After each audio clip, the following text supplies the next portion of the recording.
Here today with Jeff Cordes, the man, the myth, the legend. Yeah, I've been called a lot of things, like I said. Yeah, I don't know if I've ever been called a legend, but yeah, good to be here with you, Randy. Yeah, so Jeff and I do a program together called Making Millennials Great, and we're always waxing philosophically about what's going on with millennials. I'm in the millennial group. Jeff is the boomer. This is a new thing for my career and where I'm at. Jeff is old dog. Is that? I'm an old geezer. Yeah. What can I say? See, if he says it, it's okay. Yeah. Not if I say it. So Jeff has been in the game for a bit. Speaks on retention, leadership, giving your employees crap. Yeah, I definitely believe in giving employees crap. Caring, respect, appreciation, and praise. You got to keep that in there, because otherwise they won't keep them crap. Yeah, absolutely. Get a lot of crap from my boss. He must love me. The more crap you give people, the better off they are. So what we're going to talk about, though, today is not about giving people crap, although it could bleed into it. Could bleed into the conversation. We're going to talk about millennials and the fact that maybe employers, or just a general thought, is that we think we know everything. We think that we've got all the answers. We think that our cup is full, so to speak. Okay, right? We've got it. And I said to Jeff, I go, well, we've got Google. So technically, we kind of know everything. I mean, that's a true statement. But what have you heard, Jeff? You get to talk to a lot of employers as well. What's been kind of the consensus that you hear about this idea of these young people? We can't teach them anything. They're kind of puffed up or whatever. Well, in some ways it drives me a little bit crazy because the millennials in my opinion, get a bad rap. I mean, I've got 3 millennial kids, and you know what? I look at them and I compare them to the way I was back when I was in my early 20s, and in some ways they put me to shame. I mean, they do things that I never dreamed about doing at their age, and I think they get a bad rap. And when we start talking about the fact that the millennials think that they know everything, I got to tell you, when I was 25, I thought I knew everything too.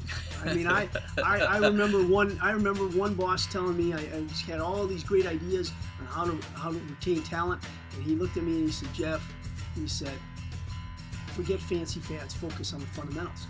And you know what? He was 45, and I thought, he was some old goat. And I had all the answers, but what he taught me is that, that's normal for someone when they're in their 20s. If they don't have confidence when they're in their 20s, it's almost scary. Because you should have confidence when you're in your 20s. You can change the world. You can change the world, and I think that's hugely important. So I think millennials get a bad rap in a lot of areas. Well, even like what you said, and you might be young and want to take on the world and think you can change the world. In our day and age, you can affect the world around you. There's so much social media and crowdfunding and all these things around us that it's not a theoretical, like I think I can change this business. I can go out and impact the world. I can be part of a movement. And millennials, we're crusaders. We want to change the world. That's kind of our mark on life. We've been taught that the humanitarian aspect is one of the biggest things. So. Well, I mean, I never dreamed I'd be doing stuff like this. I mean, you talk about the reach that you can have. And when I was 25, you didn't have the ability to be able to impact. Well, now you can talk to thousands. You talk to millions. It just depends on how many people. We might get 1 million views on this right here, Jeff. Probably lucky to get. They could be views. In Nova Scotia. Get 2 views. Some guy come on, Jeff. Don't sell us. us. Nova Scotia. with a big antenna thing pointed out. Okay, perfect. Well, okay. So this is something that we've talked to employers about. This is something that we've worked with them on. This idea of so back to the millennial thing. Millennials being kind of that know-it-all, and what you said really sprung this on me. When he was giving you this advice, your probably thing wasn't to ignore him. It wasn't probably to just disregard what he said. And I think sometimes that's what managers feel. They feel like it's falling on deaf ears with millennials. Whereas you had the exact same experience as a youth, as a green, wet behind the ears punk kid, right? 25, think you know everything. Is there any difference there between maybe how and I'm just in my mind just spinning up, is it like the respect of authority? Is there any difference in how we treat people with wisdom, people who come in? Because I think people are frustrated by that.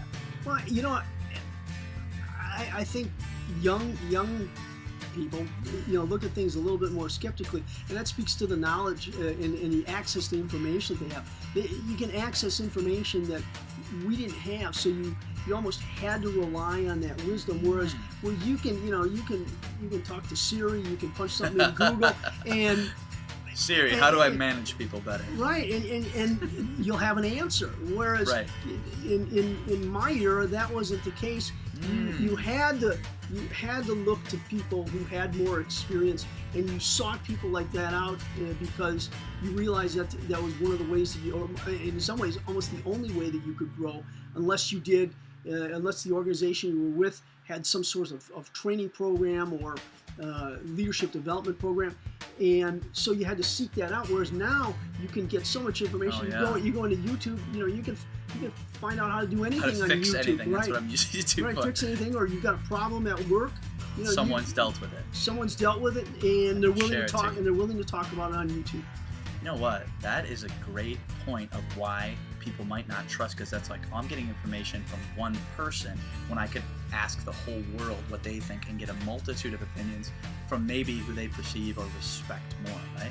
But I think there's something, the big difference between reading a book and watching a YouTube video and all of these other things is you don't have somebody looking at you and seeing what you're doing and how you're handling it. So things are good in theory, but then how do you execute them? So we go right into mentorship. It's the same thing that I do with coaching, right? You could go read a book, you could get inspired by a blog post, you could go read a meme and change your life today, but you don't have a person there advocating for you, looking out for you, trying to point out where you're going astray. Telling you when you're full of it. Telling you when you're full of it, when you're full of crap. Yeah, when you're full of crap. When you're full of crap, telling you where you're going wrong on the trail, which would be a coach, which would be a mentor, which would be your senior people.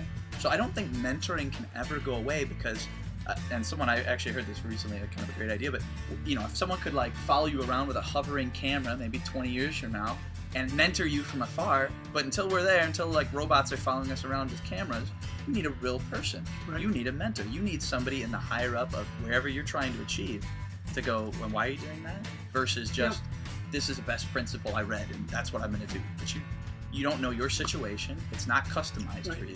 So where does that speak to, say, managers when they can maybe even relay the importance of a mentorship or even installing a mentorship program with the younger people? We think we know it all, but really we don't have the wisdom yet.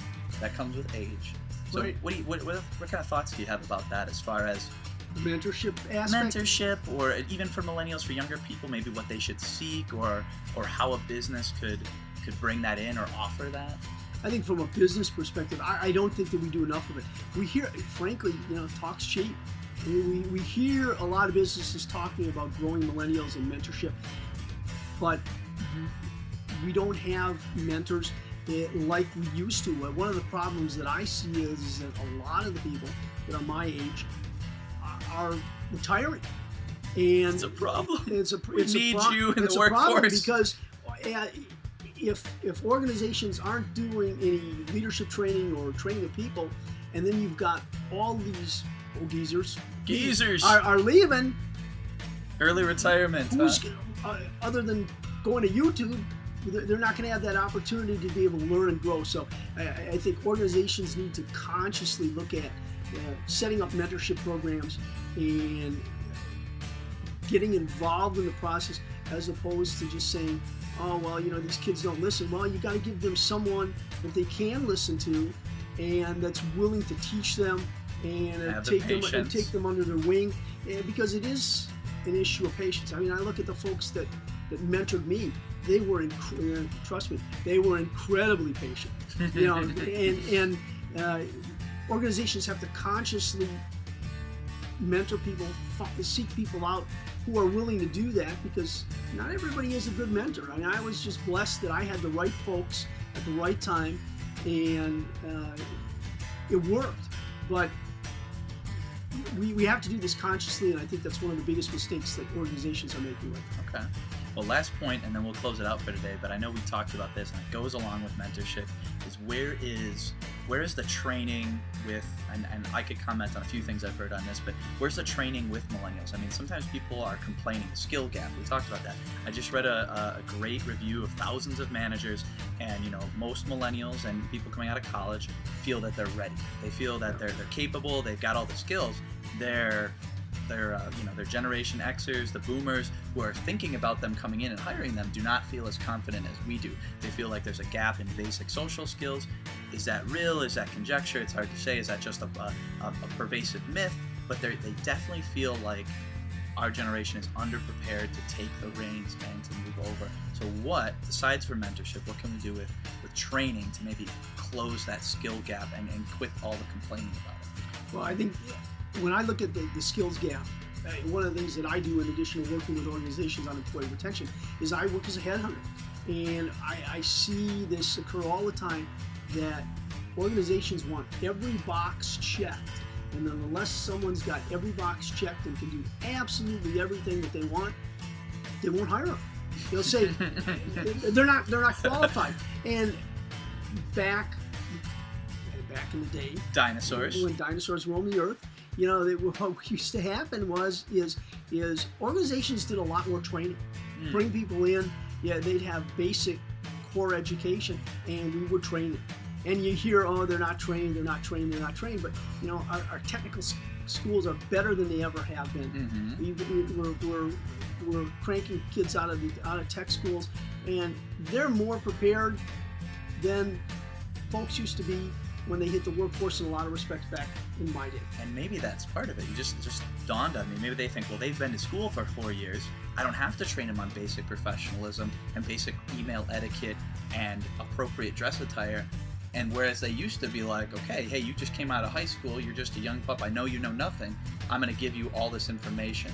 And maybe there's a perceived thing of they're not taking the time to do those things, and then they're complaining that they're unprofessional and undressed well, and it's like, they have to be taught that, and they have to learn it somewhere. And I'll give you a great story. I was working for a company helping an entrepreneur kind of grow and install some systems, and I remember talking about employee of, oh, let's cut him, I don't want him to stay later, he's not good at cleaning. Not good at cleaning. Oh, he doesn't mop very well. And I go, well, you got to train something like that. She's like, I don't want to pay to train him. I'm like, you don't want to pay? Is he got to go work at somewhere else? He got to go work at Starbucks to learn how to mop the floor so that he's qualified to work for you? Or can we take a little bit, invest in him? I mean, that's the big thing. It's investing in your people. It shows that you care. It's our number one hot button as millennials. We want to be trained. We want to feel like we're growing. We want a title every 6 months. Slight exaggeration, but we want to feel like we're growing at the very least. If we're not growing, we're dying, and aren't we all? Right? If we're not expanding as to who we are and what we're being capable of doing in the future, even if it's, now I mop really well. Hey, it looked really bad when I did it. Oh, I get what you mean. You pointed that out to me. Yeah, let's do it this way. Oh, look how it's covered. Looks good. Not send me home and I never get any skills because you don't want to pay the time it's going to take to train. Well, and I talks about mopping the floor. I mean, when I went in the Army, that's right. Everyone's got to go. My drill sergeant probably looked at me and said, "Didn't anybody teach this kid how to swing a mop?" And you know what? You have to spend the time. You have to spend the money to be able to train people. And until businesses stop complaining about it and start doing something about it, I think that maybe a good thing to close on is I heard somebody. I heard one organization say, well, if we train them, they'll quit. So what? We want underperformers, so they're stuck here. Untrained people, so they'll stay with our organization. I guess maybe on that note, that's probably a good place to quit. That speaks for itself, right? We got to keep these losers here. We can't improve them, huh? All right, well, that's good for today. A little bit about Age Gap. If you want to reach out or get in contact with us, jeffcortis.com, randywolinsky.com. We do a program called Making Millennials Great together. Obviously, Jeff still does his recruiting and headhunting. And I give people crap. And he gives people crap. Now, Jeff, maybe you could put this into the website. When I think of headhunters, I think of that, like, aboriginally head shrinkers. Is that kind of, like the little headhunters? Like with a spear is what I think of. But no, that's not me. I'm a little more friendly than that. But if they go wrong, that might happen, huh? Yeah, you never know. All right, thank you so much. We appreciate you. God bless. Have a great day. We'll be on again. Again, reach out to us if you need any help with this. If you have any millennial problems, training, coaching, that's what we do. And we give people, well, Jeff gives people crap. I'm much nicer than he is. Yeah, crap works. Crap works. Oh, good.